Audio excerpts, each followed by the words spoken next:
Est-ce qu'effectivement, le Covid régresse? Oui, il régresse, c'est un fait. Oui, on en parle moins parce qu'il y a une actualité sans doute plus importante qui l'a chassé.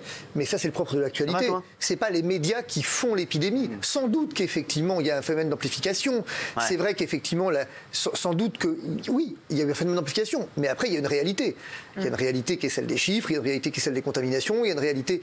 Après, c'est l'interprétation de la réalité que les médias ont sans doute effectivement exagéré, c'est tout. Toi, Fabrice, tu penses qu'il fallait suspendre ou plutôt supprimer? Me demander ça à moi alors que depuis le début, je vous explique qu'il n'en fallait pas. C'est curieux. Écoute, ça va. C'est Blanquer. Fabrice, je suis content de te revoir. Je t'avais fait une omelette norvégienne qui avait glissé ici.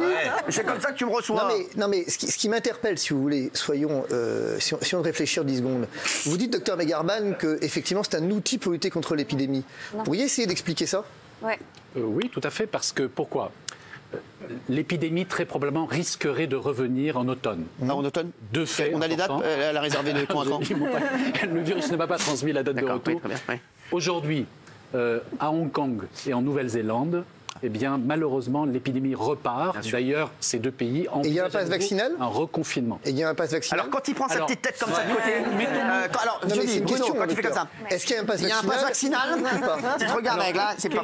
Quel est l'intérêt du pass vaccinal? C'est que d'ici le mois d'automne, la vaccination, malheureusement, risquerait d'être probablement chez certaines personnes. Donc, il n'est pas pour lutter contre l'épidémie, il est pour forcer les gens à se faire vacciner. De fait, le mettre en place le pass vaccinal aura pour objectif de repousser les personnes à risque de recevoir une dose éventuelle de protection. À nouveau, c'est un outil, ça ne veut pas dire que ça va être utilisé. Alors, Bruno est très sympa. Mais je voudrais poser une question, professeur, sur un point, effectivement.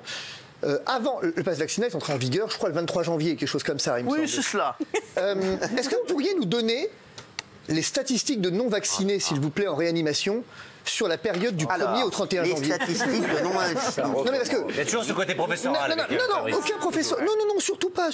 On parle effectivement factuellement. Est-ce que vous pourriez, parce que c'est un outil qui servait à forcer les gens à se faire vacciner, donc j'en déduis légitimement que les personnes non vaccinées, selon les médias, ce qu'on disait tout à l'heure, eh bien, sont majoritaires en réanimation. Oui. C'est bien le cas. Alors, Bruno va vous répondre.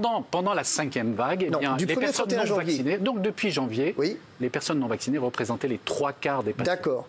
Il y avait bien sûr un quart de patients vaccinés, même parfaitement à jour. Excusez-moi. Mais ce sont des personnes immunodéprimées.